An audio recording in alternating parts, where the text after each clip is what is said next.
amendment of the party constitution. FDC, the largest opposition party, has also made it clear that it will take part in the elections. Tonight, we take a deeper look into the early preparations for the general elections with Joel Senyonyi, spokesperson for the People Power Movement, Michael Sebalu, a former member of the East African Legislative Assembly, and Joshua Anyorach, the MP for Padieri County in Nebi District.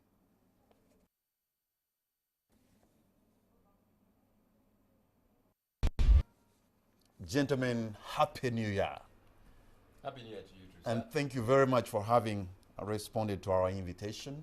We are honored that you made it. And this is going to be the first show on the spot for 2020. And for that, we are grateful that you responded to our invitation. I'm going to begin with you, Honorable Mike Sebalu, on something maybe look a little bit peripheral, but I think it's important.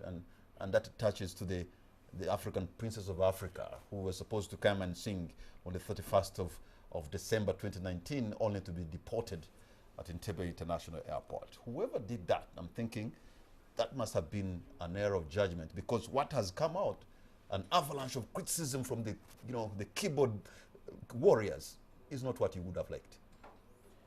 Yeah, thank you very much.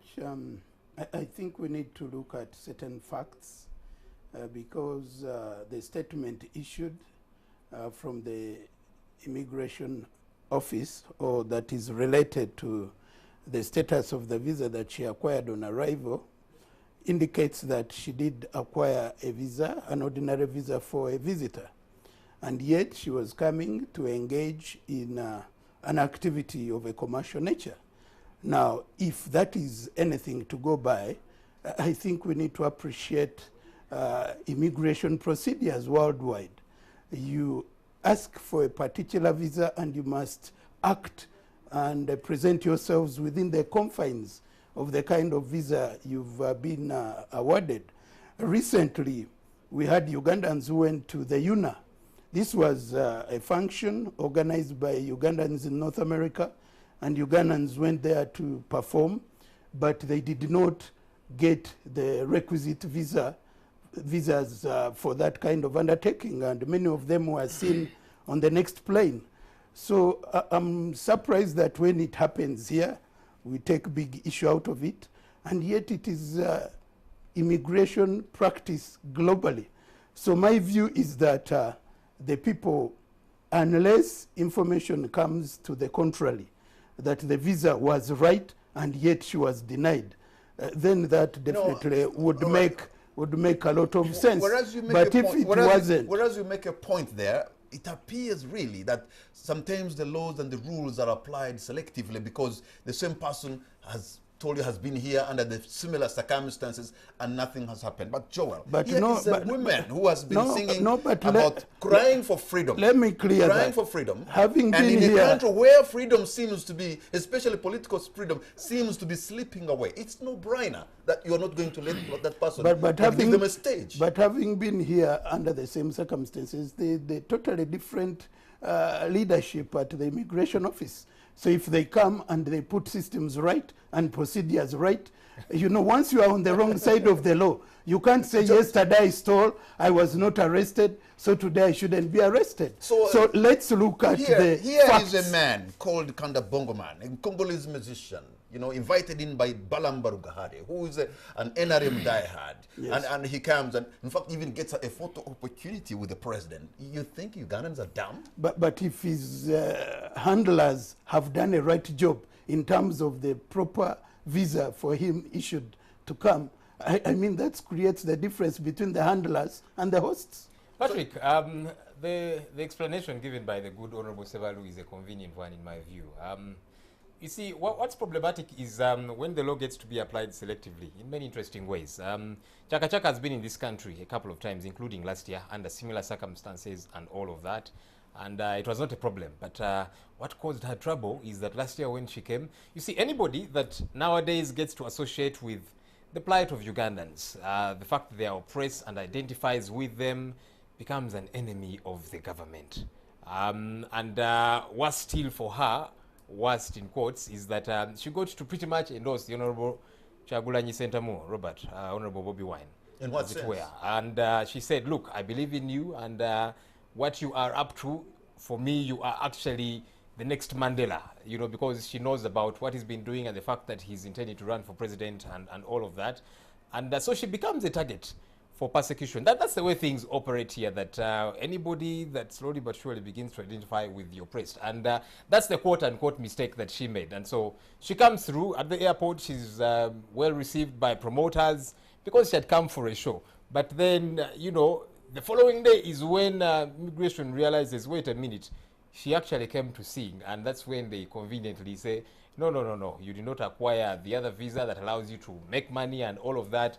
It's just a convenient explanation, but pretty much what's happening is the issue contested, the status of the visa. That's why I want the narrative to No, but begin. you see, Honorable, it cannot stop at that. You look at everything surrounding and everything in between, because previously, why was she not gone after? And a couple of several others, you know? Honorable, So there you are with the I just persecution. want Honorable Joshua to weigh in this. What do you make of that? Well, I think if it is true that she didn't, I think, satisfy the legal requirements and so on of the visa, and then she gets to be deported. If that is true, then I think I have no problem with the actually siding with the Honorable Sebalo. But my only problem comes here. This is a one-sided narrative. And what would be so difficult with saying, okay, now in the kind of visa you applied for, the following things are entailed. If you want to do XYZ, then you need to reconsider and you apply for this type of visa that allows you to do it. Why? Because just a mere technicality has thrown Uganda in very bad light. But and this narrative of whatever the state has done, and because I support the state, I must side with it. I think that's why we get it wrong, Honorable Sebalo. This is extremely terrible and a wrong thing. You don't know actually that in terms of selling Uganda, you've been spending money here, going to CNN to spend money, trying to advertise Uganda and so on. But a person of the status of our sister from South Africa, single-handedly, even just by tweeting, or by even by the world knowing that she's here, that's enough advertisement for Uganda. Yeah, now, therefore, when you try to bend, you try to twist the law, when actually the law does not favor you, you say, well, you see, this is where the law is. But when, I mean, that's what we call rule by law. When the law favors you, you're okay with it. When it doesn't favor you, you try to twist it. I mean, okay. Maybe some information. The information available is that that was brought to her attention, and the systems were ready to cooperate and support her, assist her in that, but she opted to leave. No, but that's so not true. let's That's not what no. One thing is not telling us right. That's not true. Do you know the arrogance with which this lady was handled? I can't comment on that. You see, our radical we are approach, getting information my problem is from third parties. But let's base on what police did say, Patrick, for a second. Many people are not going to be surprised that here is a woman with a song crying for freedom, and here is a country. Many of people, like in the People Power movement and other political opposition leaders, are saying the political space is shrinking. And here is a woman who has identified herself with the People Power movement, that you're going to give her a platform, yet always you cannot even allow people to gather. No, I think let's not just one thing is, and I want us always to go back to that. What is the procedure? What are the facts? And what is the situation pertaining on the ground?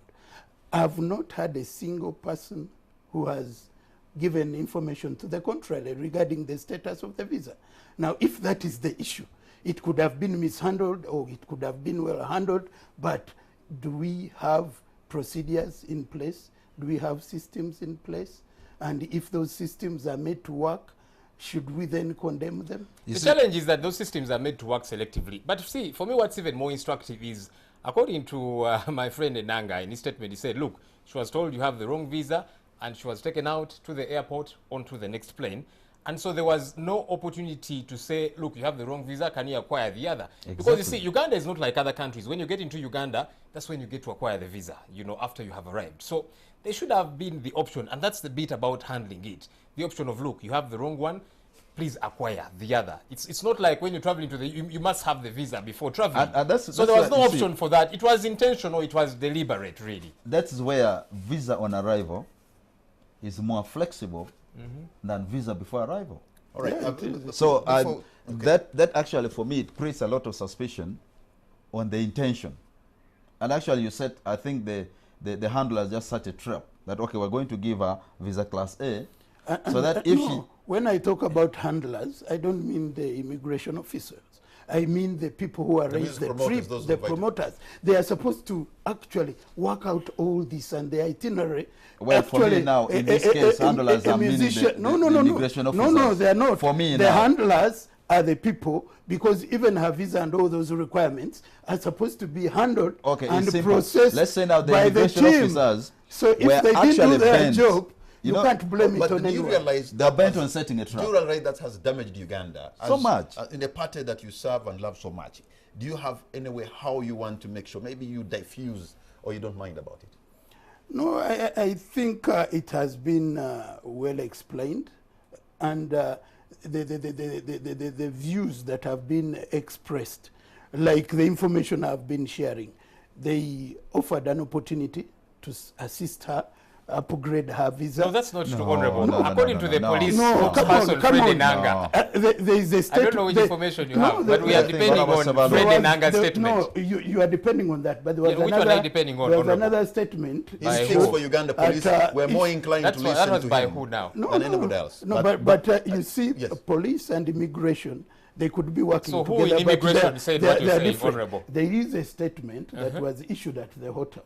If you have not is that statement? Because police is the one telling us this, they're the ones that got her, took her to the airport. If you're not privy to it, it is common. Actually, it is all over social media. I'm surprised. I think you are deliberately, selectively applying what favors you. That information is available and put her on the next plane. She was given an opportunity to upgrade. That's not true. To one that police is under the Ministry of Internal Affairs. Yes. Police has somebody who speaks for them. Yeah. On that matter, we're more inclined to listen to police than anybody else. And they're the ones that got her from the hotel. It is good that you are saying you are more inclined, but there are other sources which you should listen to also. Now, you see, when Honorable Sebalu was campaigning to go to Yala, I was in the house, and I gave him a vote. He spoke so well. I want to inspire, to aspire, use all those words like Nandu to uses here. And now he went to Yala in the spirit of East African community. And now let's look at African Union. The least you would say is actually to support an action to deport CHAKA. You need to appreciate. I want you to search your soul and your conscience. Sometimes speak, this notion of he who is not for us is against us. That is terrible. She could be even wishing Ugandans well, even your president well. But in the spirit of new generation, that we need to pass over the mantle to a younger generation. She looks around and says, I think this man, Bobi Wine, may be the next Mandela. And that must become an issue where the president's handlers or even the state handlers now begin to identify and say, okay, well, we're going to frustrate A, B, C. They mark you wrong and so on. That is a very terrible thing. I think what I want to hear from you, and with good authority, is that she was shortchanged. She came on this visa, she was not. But if the law and the procedures are being championed, it could have been maybe better handled or otherwise, but let's look at the basic facts. Is it the kind of visa she got? But Honorable, I like that you talk about better handled. If you'll allow me a minute, Patrick. You see, I mean, many times people accuse we of the opposition that we want our country to burn down and so on. Look, we wish best for our country. And for me, I'm looking at the image of our country, really. The bigger picture, that the way this situation was handled was not good. You would think I should rejoice, that it is actually mudslinging Mr. Museveni's government. But you see, I'm looking at my country, Uganda. and the image we portrayed, the way we treated this international star, I mean, CNN, BBC, they'll all be writing all this flack, you know, and bad stuff about us. And then Mr. Museveni, as always, will say the West is against us and all. No. Sometimes we actually genuinely handle our issues inappropriately. I'm a fourth-year student of the law, and so I like that the law is followed. I'm a stickler to the law. But even as you handle that, it's important for our country's image. And here I'm looking at us as Ugandans, not People Power, NRM, or whatever the case might be. How we handle these things affects all of us. And that's the critical point, that this was not handled right. The way this international star, without a doubt, a very seemingly minor issue now becomes a global situation challenge. It's not good for us as a country. And that's what we are focusing on, and we should. And you know, as a legislator, we make the law, you know very well. But once you make the law, somebody is interested in implementation. This person is a human being. So sometimes you must have a human face to the law. Otherwise, if it must be as rigid, as computerized as VAR does in premiership, the law can get everybody offside. So where is that, the Ubuntu-ness we talk about? That, in fact, we are here struggling, trying to give status of the tribal status to the Indians. We even have a tribe called Rwandese in our constitution and so on. The list, actually, I don't care whether the South Africans are so xenophobic, and there are a few of them. In fact, if we were to consider, then the South Africans should be more closer to us. I mean, just here in Luero, where they were training them in the years of the apartheid war, we were part of their struggle. We should look at these people as one of us. We have a whole parliament for the whole of African Union. In South Africa, we have people who have elected to go to Pan-African Parliament from here. And it feels like we are in another country just because a few people did a mistake. Now Uganda is thrown into all this. Yeah, so I think it must be continued. But I think I want our debate to be balanced. Yes. The people who manage the process could have had lapse here and there. But I think let's go back to the basics. The people who, the team that invited her, the kind of preparations they made for the kind of visitor they were doing, these things are all done. Actually, they give you a lease of life before you depart. We've worked on this, and all these things are done beforehand. That is how visits of such a level are handled. You know and we also need to look. We also need to look at that. Without because in the future, we are going to have those kind of embarrassments. So when you are handling it in a balanced way, you look at the post, but you look at the pre. And I agree, but how was it handled? How was it when there's a managed? mosquito on this glass table here, the right thing to do is to kill the mosquito. But if you get a hammer to kill the mosquito, you're going to break this glass. And that's what we are saying, that yes, the mosquito should be dealt with, but how? You have exploited a loophole to score a political point, and that has been a boomerang on your side. That, yes, not just theirs, all of us Ugandans, we are suffering. That's why he finds it hard to blame. Why don't you blame this? You don't kill the mosquito on the glass table with a hammer. I first begin with the source, the people who mishandled it from the word go. If you are inviting someone, you have an obligation to prepare for them and make all sufficient arrangements, do consultations. Actually, there is nothing that denies you to go to immigration and say, the kind of visitor we are bringing... But there was a precedent, the way they brought her last year. So you don't find any problem? Every other visit is different. You've traveled. You've gone to certain places. Next time you go around, the regime is totally different in terms of procedure. What's different now? Is it the regime? Is it the rules? They were the same as last year. Not so honorable. Even when I'm coming to this TV station, I always ask, what time do you need me? What is the expectation? Just because I need to prepare for each show differently. Not that last year I came and you started late, therefore you must have that status of preparedness. All we are saying, and that is very important. I agree with you, Honorable, I want us to begin there. No, then we look at the post. But for you to engage the post without looking at the fundamental source of the problem, but the source is I think that is that is being very the challenge with the post is that the glass has broken. You know why? Because there was a mosquito on the glass table. Yes, the mosquito should be killed so it doesn't bite anybody. But you see, the challenge is you get a hammer to kill the mosquito. you're breaking the glass. And so the post is, the glass should not have broken in the first place, just because we were trying to deal with the mosquito. There should have been other ways, because... You remember there was a time when there was even a lead story here, when our Chief Justice was traveling to the US, and he was inconvenienced in some way. But it was according to the host nation's regulations.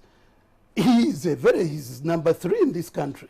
So these things do happen, and you need to respond to the demands at the time. So you don't regret it at all? I find it disturbing that such a thing happened. It could have been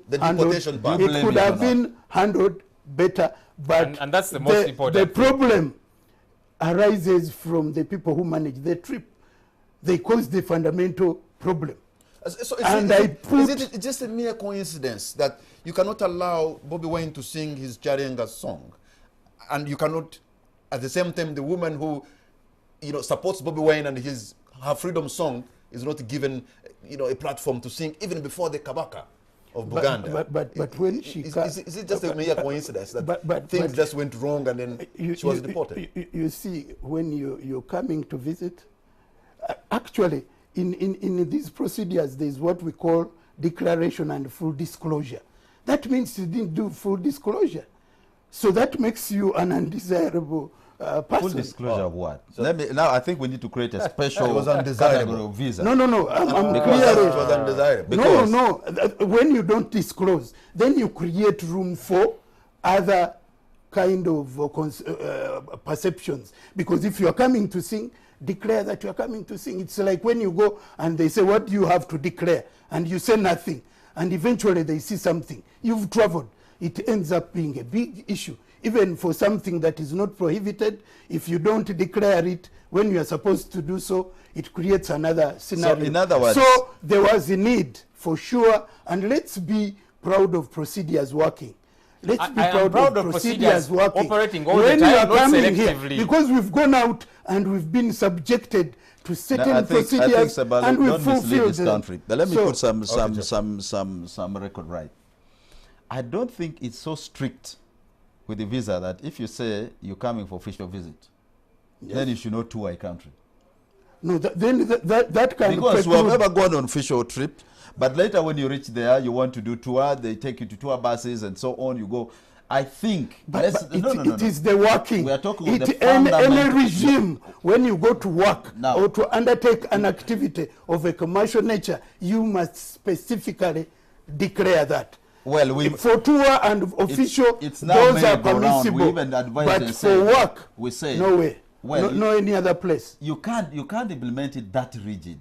It is visa terms. Number 2, by the way, that is universal application.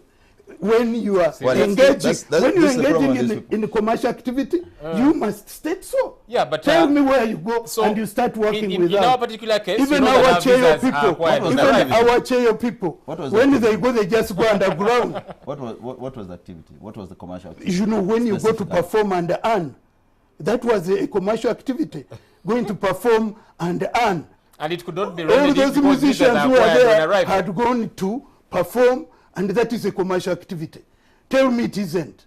Now that's like saying... No. I mean, we have the facts. Yes, that is a commercial activity.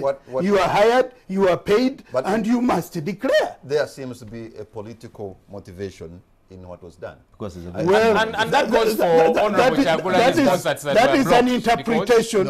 It is a perception. But I want you to disprove the action based on commercial undertaking, and yet you are coming under a different visa regime. Once you sort that out, I'll be with you. Allow me to prophesy in 30 seconds. You know, when there was the whole ping-pong about Honorable Chagulanyi's concerts, the police kept saying, look, you don't fulfill all the requirements and so on. They asked the man for ambulance, he brought. They said, no, you don't fulfill the requirements. But you see, after a while, Mr. Museveni was on some interview, and he came very clean and said, no, you are an economic saboteur. I can prophesy that give it a couple of months from today, Mr. Museveni will be holding an interview somewhere, and he will say, no, this one, we had to throw her out because she's an enemy of our country.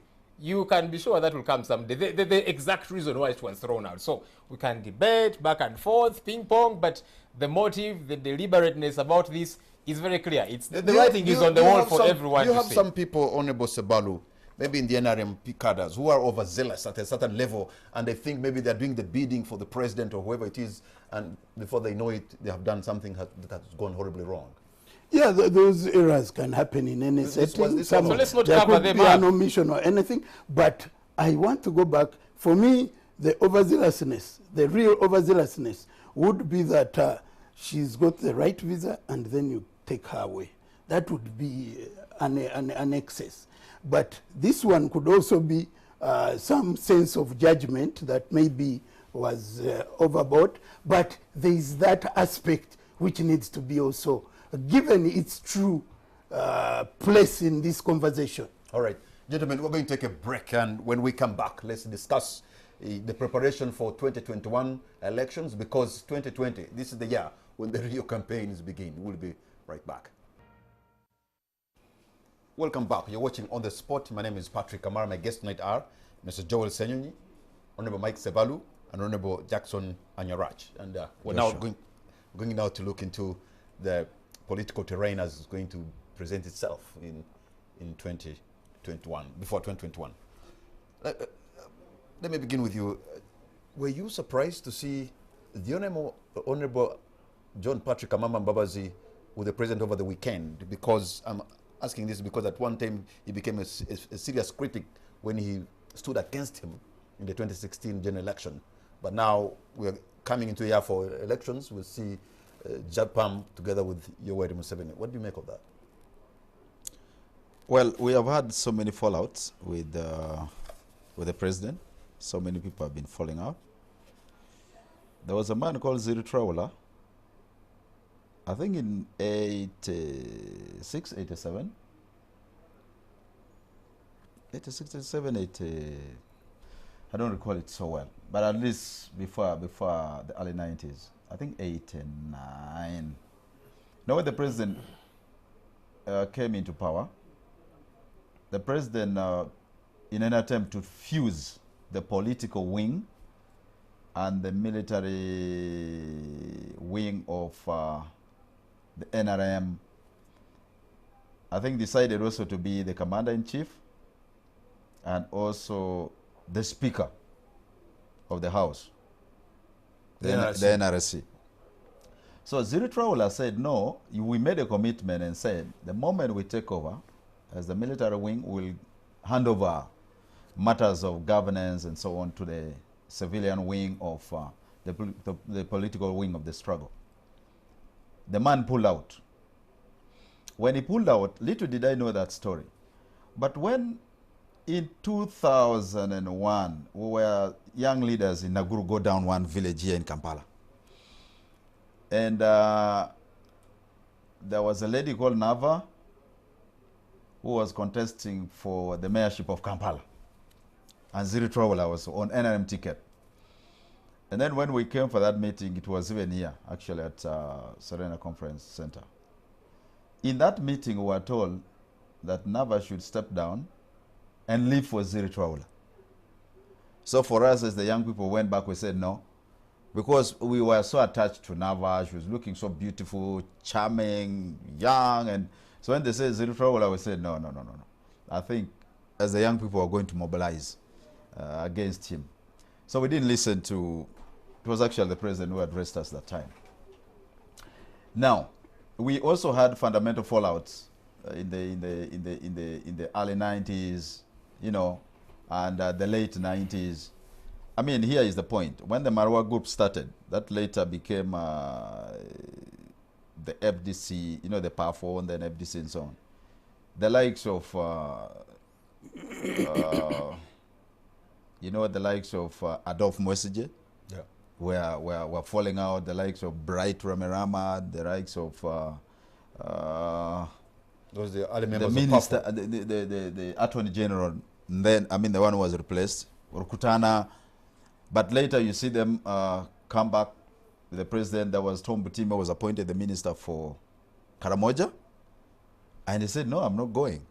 And they sat for all this long, but later Now he came back to government as minister, more powerful actually. As So what you're trying to explain that's how and then that's how the NRM government has been like. Yeah, just a minute. People are ejected and then they come back. Even he's a lawyer. There's a famous court case of this gentleman who wanted to quit the army. He wanted to change his name, Tinyefunza versus Attorney General and so on. And they said you cannot just leave at will. And then we had a gentleman, I think Tumkunde. Remember when he was on radio? And he spoke bitter, and then they said, well, I think... Put under house arrest for some time. Yes. But now we see him back. Now, again, there was Tumukunde, not Tumukunde, but Sejusa the second. Sejusa 2 event. When again he went to London and he came back. And so I think, well, in politics, people fall out. Others have fallen out and have remained really like the messages. To Mike. Others come back and so on. But in summary, what I'm trying to say, this looks to be something that happens every day. But then it makes Ugandans to question the integrity of people that sometimes who are in the system and stand to look like they're challenging the system. Remember Adoko Nekion. He was the cousin to Obote. Adoko Nekion was the president of DP, just like Mao. And the man would speak, attack UPC, do everything and so on. But actually was doing undercover operation for Obote. Anything that DP would plan, Obote would be knowing. So this whole game, now, for me, now, it gets me. As a new generation. You have shown us that this seems to be the modus operandi in the NRM, but now you have ended saying that there could have been a mall. Was Honorable Mike Sebalu, has Amama Mbabazi been your man in the inside? I didn't say that. That is your word. Has he been your man in the inside? No, and now he's reporting for duty. I think we need to look at this situation from a broader perspective. One thing that you can credit President Museveni for is that he's a very accommodative person. He's got, he appreciates the big picture of where we need to go as a country. At times, some of his colleagues may have divergent views in terms of how, why, how, and who, and when. But at the end of the day, you'll appreciate that many of them do appreciate where the country needs to go. And they have a common understanding. And at times, in terms of tactics, you may have different ideas at play. But in the long run, they get to appreciate that we need to continue doing a good job. If you look at Right Honorable Amama Mbabazi, he offered himself for the presidency, and after the elections, he didn't go into confrontational and kind of politics that would create an impression of undermining the system. He really took to his private life, and he remained a respected private citizen. And to demonstrate the gesture of goodwill between the two, when Right Honorable Mbabazi had a function at his place for the Kuhinjira, where even the president of South Africa did attend, being the father-in-law, he made a statement that they may disagree, they may don't what, but it's not personal. And that is very fundamental. I may disagree with you, it's not personal. If there is another kind of undertaking that needs both the two of us to undertake in the common interest and for a common good, then it shouldn't be any problem. So when I see him with the president seated, first of all, I don't want to speculate what the conversation was about. It could have been a private visit, a senior private citizen going to visit a colleague. In public? Yeah, there is nothing that... So, I first of all, I don't want to speculate, because one, they are not enemies. At least I know, I can appreciate that. from their pronouncements. They've remained colleagues. They may have had... I think we need to correct something. Does he know how much Amama was fought? 4 million shillings per constituency to demonize Amama. So you're talking of allies. Now that one, you see... And it was given to every member of parliament.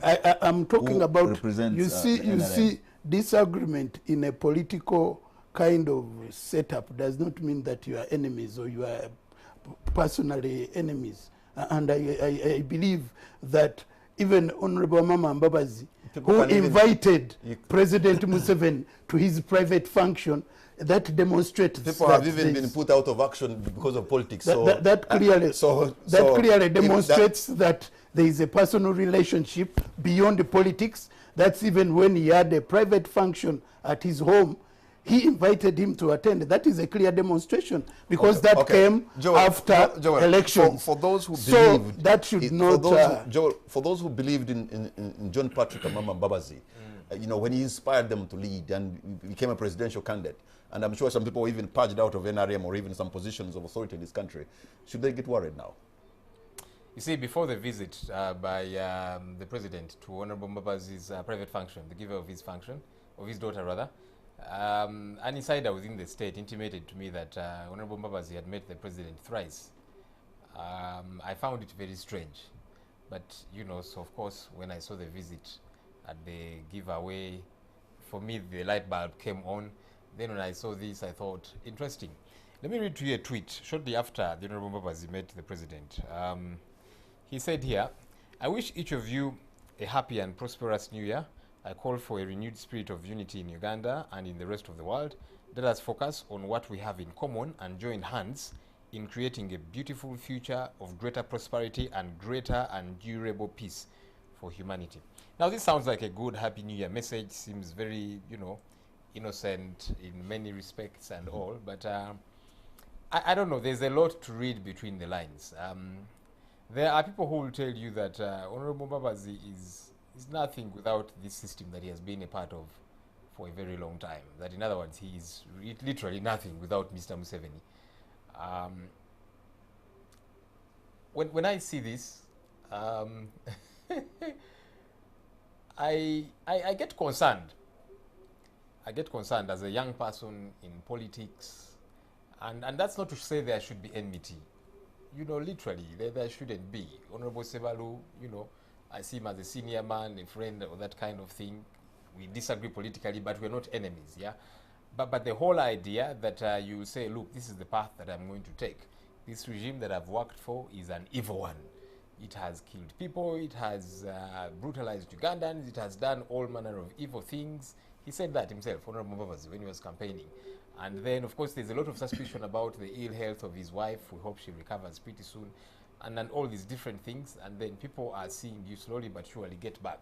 I don't want to make a conclusion, like Honorable Sebalu, that actually he has literally, you know, crossed and then gone back. Let's wait and see what happens in the next few days. But, I mean, if it looks like a I dog... want him to clarify. Like which conclusion did I make?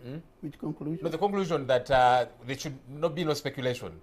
And so, like you, I don't want to, at this point, say he has crossed back. It's possible they made for all time's sake, but then again, if it looks like a dog, walks like a dog, barks like a dog, it is a dog. But there is one thing that I want to put on record.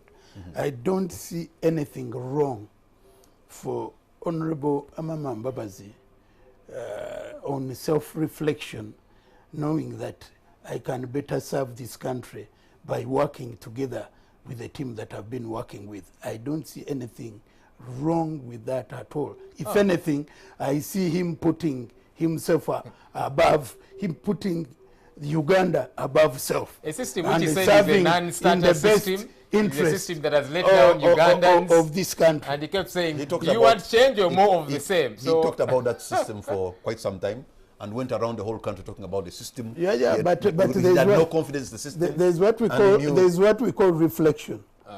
Yeah, and people do reflect.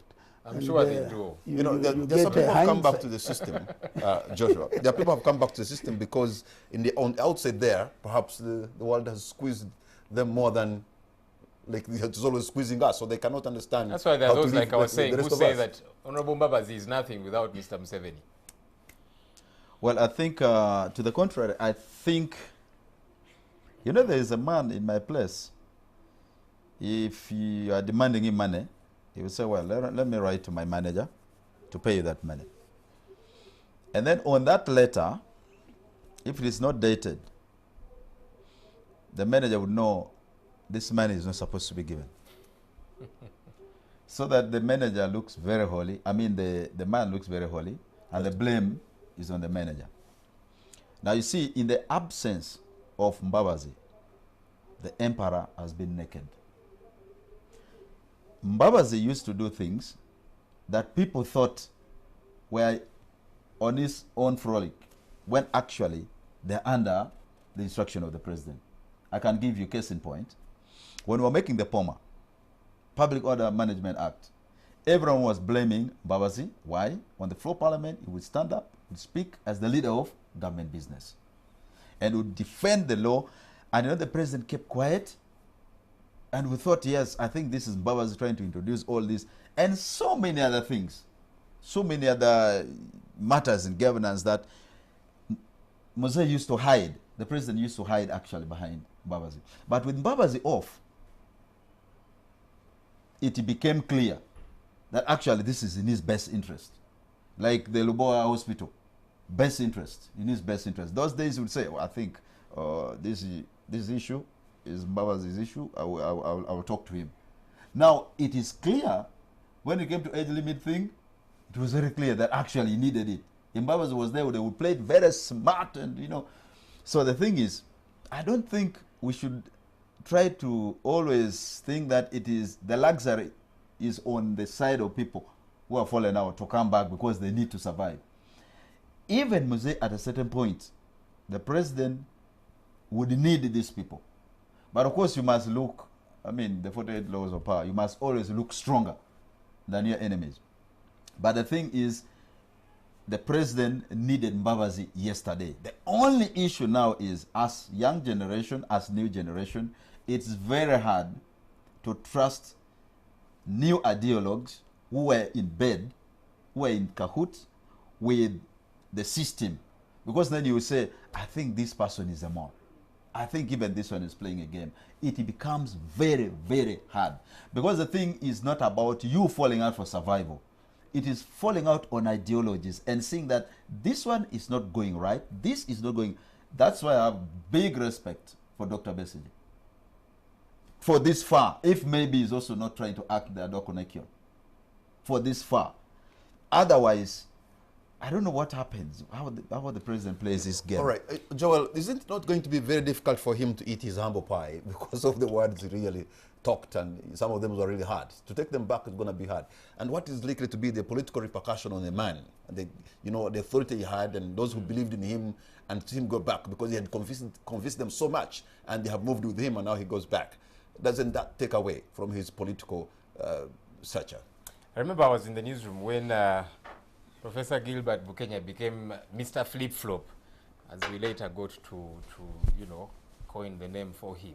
Look, some of us have seen so many of these flip-flops that you don't get hit with shock. Mr. MBABAZI said something very interesting when he was campaigning. He said, look, Mr. Museveni likes to take all the credit for all the successes and blame everybody for all the failures. That he takes the credit himself, blames other people for the failures, the things that go wrong. What Honorable Nyarach has been adumbrating very clearly here.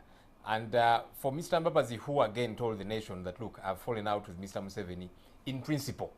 I don't know whether that principle has since changed. I don't know whether the issues he disagreed with Mr. Museveni about have since changed. The same question that we had always asked the Honorable Betty Kamia, who demonized Mr. Museveni and his government, ran against him and said, look, this man here is a non-starter, he can't take our country any further. The things that he failed to do in the first 10 years of his presidency, he cannot do them now. But now she will tell you, he's the best there is. She will confidently say, look, cabinet combined is not as brilliant as this one man, Mr. Museveni. And you keep thinking, wait a minute, what happened here?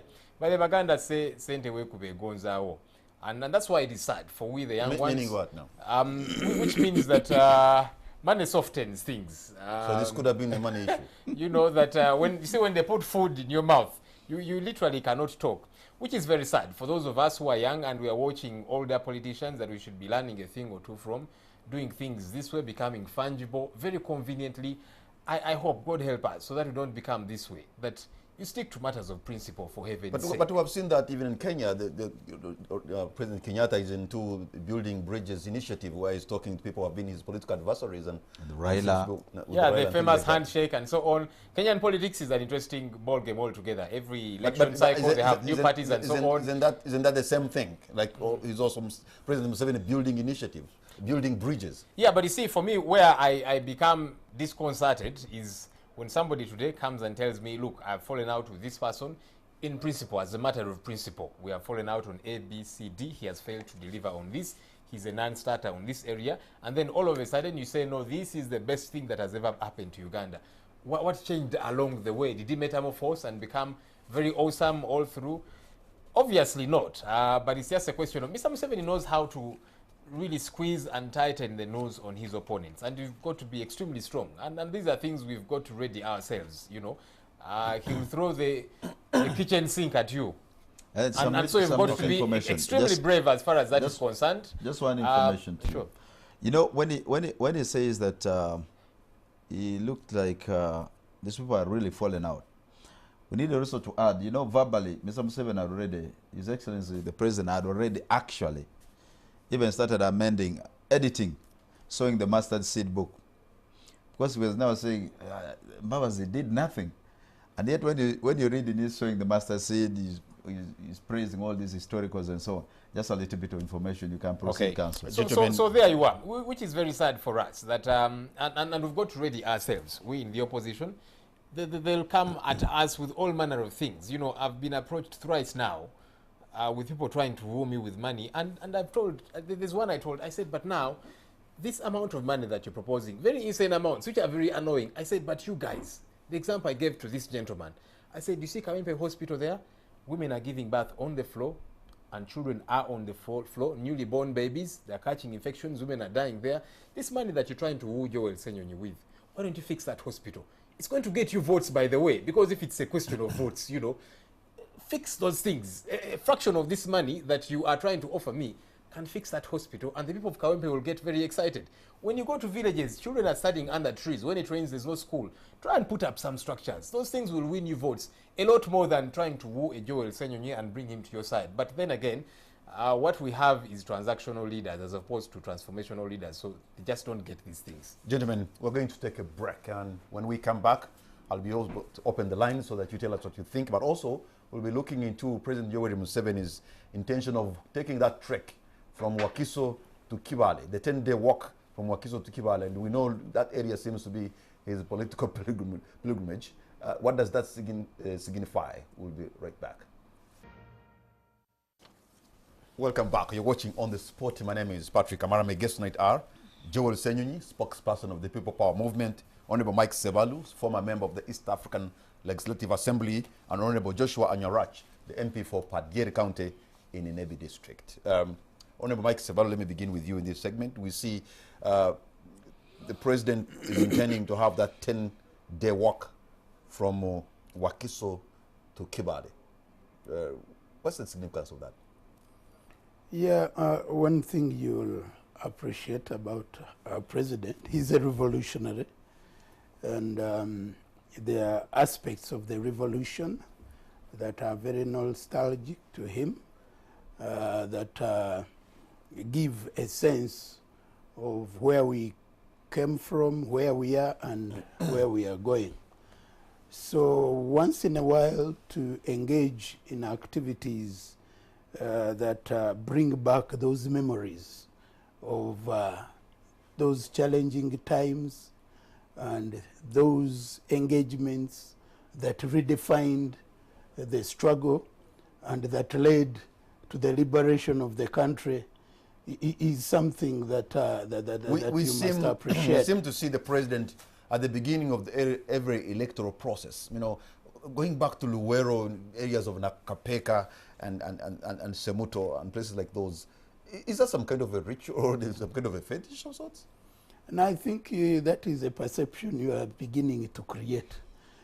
He always engages in these activities quite often, but some of the significant ones, like now, you get that you take a certain dimension in order to read. You see, we have a tendency of reading politics in everything that is done, but that is purely because politics has been put in everything. that is purely a revolutionary kind of snapshot.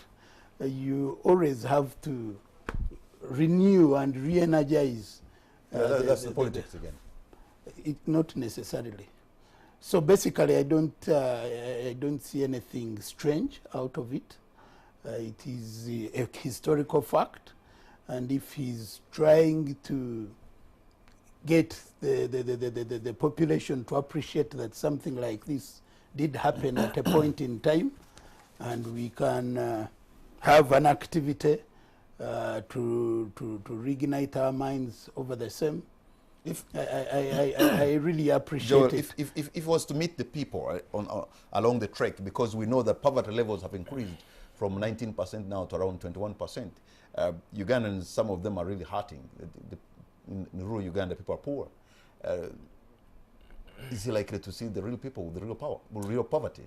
You see, the challenge now is that the handlers of Mr. Museveni will many times try to create an impression and convince the emperor that he is fully dressed when the emperor is naked. They'll clap and chant and say, you're very smart, but the emperor is naked. And so many times they will plant people to tell Mzee, things are okay, you know, thank you for being an amazing man. And many times they give him reports, you understand, he gets angry. So he sends either 2 or 3 teams to give him a different idea of what's going on. If he were to really, in a very honest process, get to meet Ugandans out there, Ugandans would be brutally honest with him. When you go through, I hail from Nakasongola. When you go through the Luwero Triangle, oh my goodness, the poverty, there's many people that lost their properties, people lost lives. There are many graves full of skulls, and there are public places anyway. Nowadays, I'm told they don't allow anybody to access, but previously, you would go and they would open and you would see skulls and all of that. It is places that were deserted a long time ago. He calls it his maker, you know, that whole place.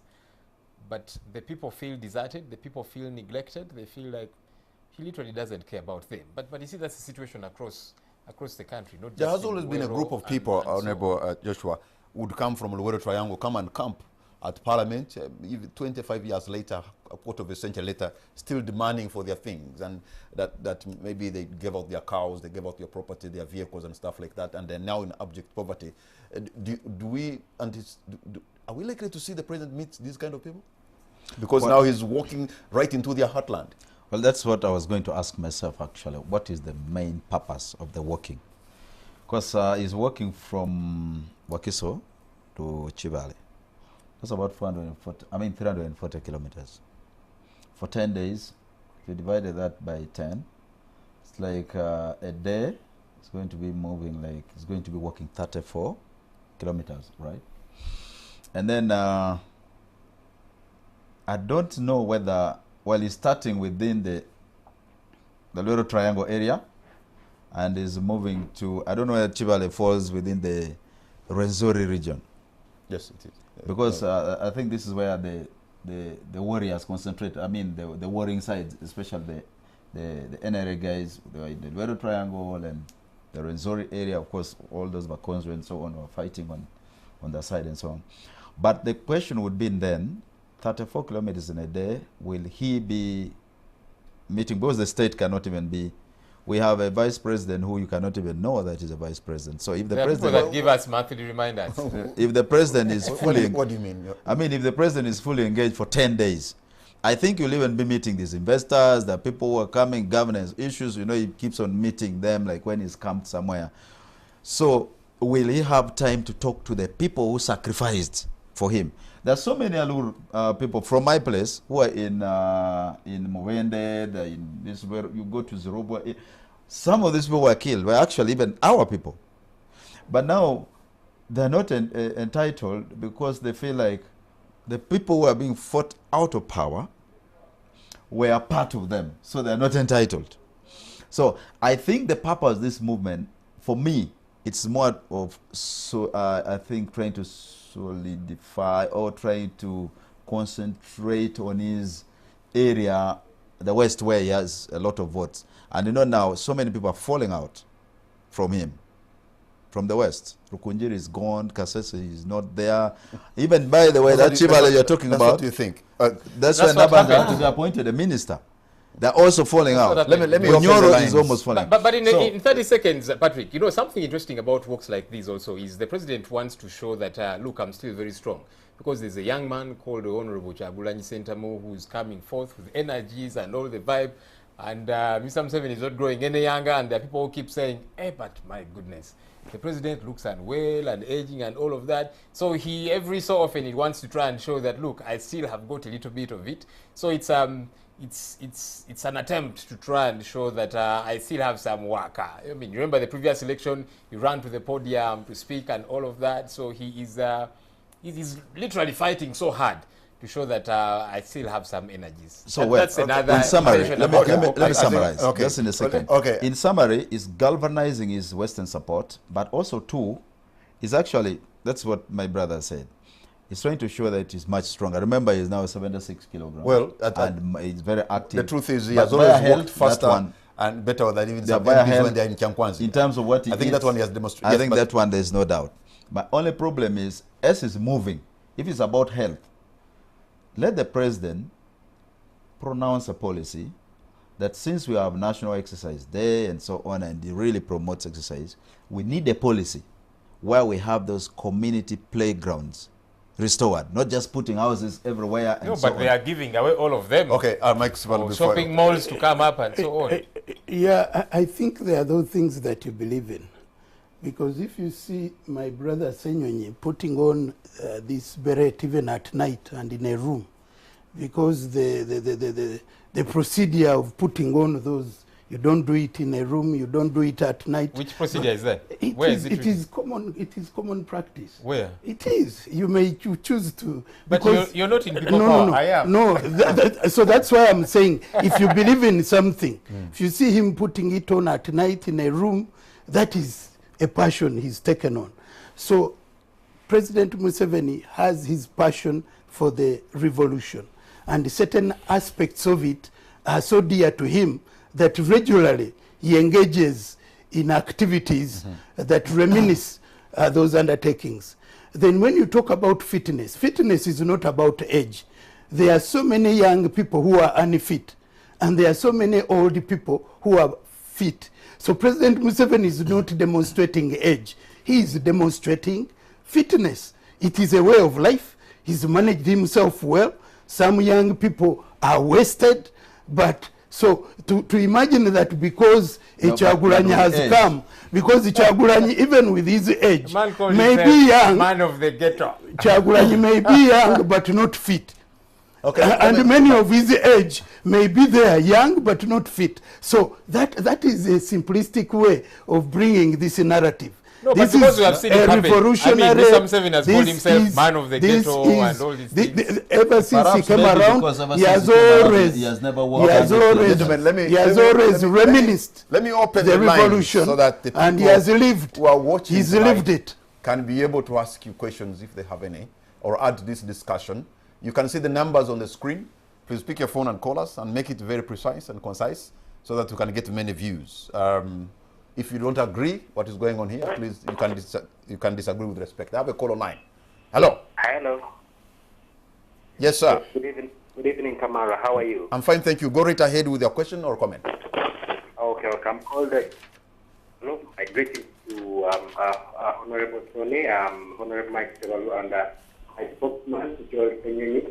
Now, I find it very for people like Honorable Mike Sevalu, even after all the lives Seven has peddled, are still clamping and dancing for him. Those are the main problems this country is facing. I mean, look at the last interview you had with Mr. Museveni. This is what he said.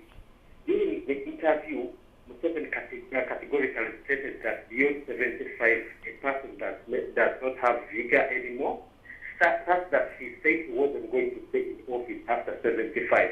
What did he do? He changed the constitution. Let me say something about CHAKA.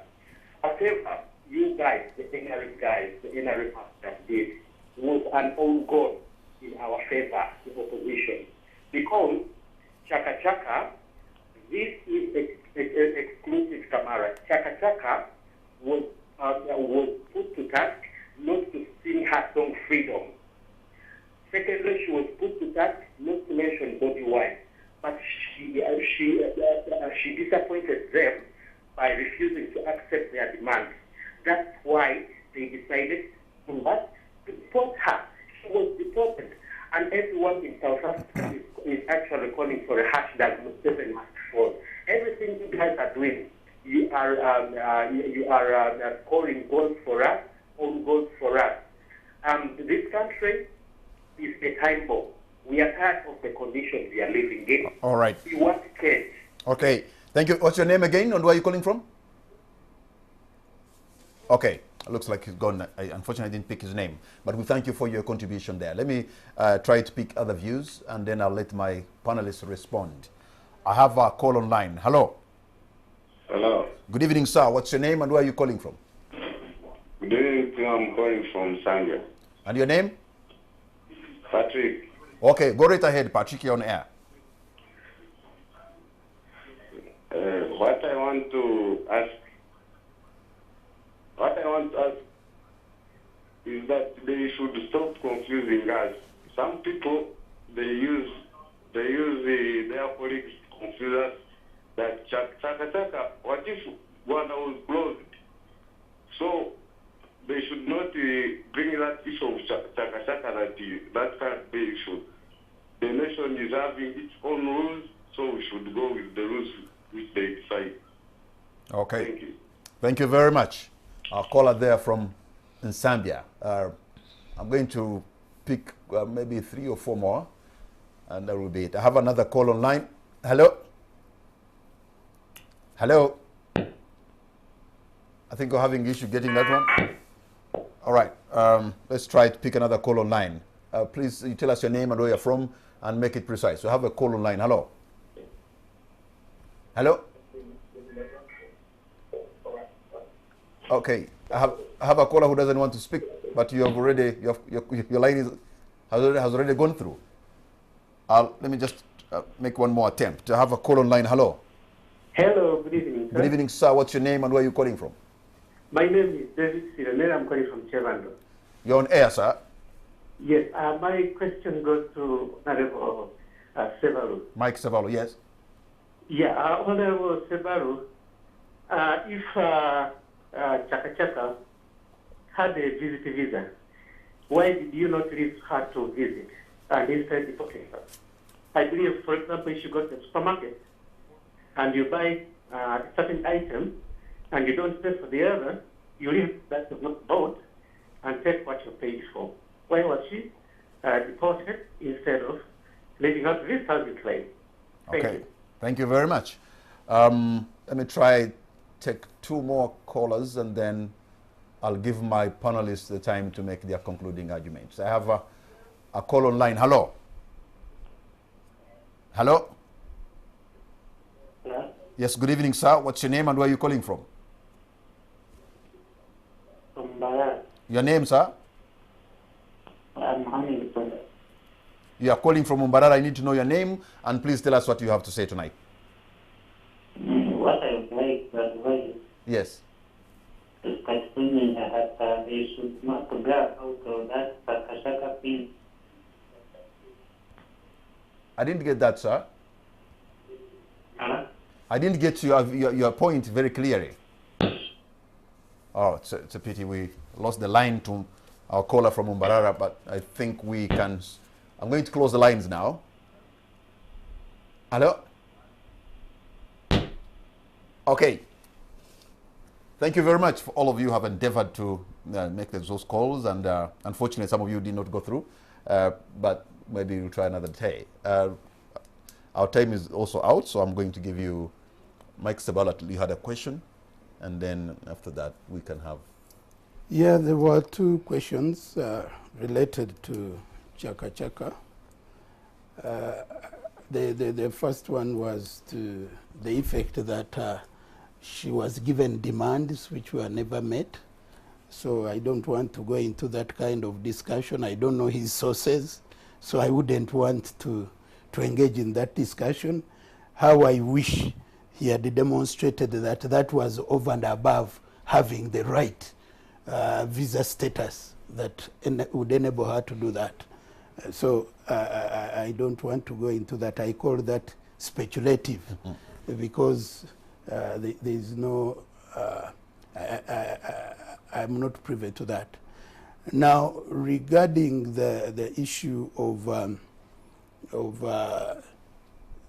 visiting visa and then letting her go, I indicated that the authorities wanted even to support the upgrade, but she chose to leave. So I think she was embarrassed by the way the people managed her trip, not doing it properly the way it should be done, because the onus is always on the host. The onus is always on the promoter. Actually, other international celebrities of that nature, they don't depart without clear assurance of everything being perfectly in order, because even their payments are done before they board the plane. So it goes to such detail. So in future, I just want to encourage, one, if there are omissions and excesses that were committed by the officials of government, definitely any room for doing better should be explored. But likewise, I would like also to encourage our business people, promoters, to do their homework, to get every single detail. And they've got all the opportunity even to inquire, even to get assistance from ministries, departments, and agencies of government to manage such kind of ventures better, professionally, so that they don't put the nation and the host guest in such contradictory positions. Thank you very much, Honorable Jackson. Sorry, Honorable Nyorach. Your parting shot. Well, I think people are saying, let's not make CHAKA issue a political issue. No, it's not about politics. It's about the procedure, the humanness in handling the people. We are not living, I think, on the Mars. Uganda is a country, part of the rest of the international global community. So I think that narrative is still with the fact that others want to play so holy that if you do a mistake and because it's done by maybe Sevalo, you must make sure you wash it clean and defend. And no, there are things you can't defend. This is really something that I think we need to take a blame for it, and we need to tell the country clearly that we are in a very, very bad light in the rest of the community of the nations of Africa. We are in very, very bad light. Okay. Then I want to agree with the caller who was saying this thing of trying to always keep around the president, and when there's even, you know, we have in Parliament over, I think over 22 trillion of pledges by His Excellency. And if we don't keep on telling him the truth, but we keep on beating around the bush, as the other guy is saying, I don't want to say that those pledges are lies. But of course, unfulfilled pledges may tantamount to lies for the last how many years. So we need to concentrate on this country and work harder. Joel was talking about how children are being born on the floor. That is even much better. Look at here. The road so close to these hospitals, extremely bad. Yesterday I saw an ambulance trying to navigate, struggling and going through the bumps, you know, because it's rushing to save life. Around Chirudu, when you take Salama Road. Then I thought to myself, I said, really? The road to the hospital is this terrible?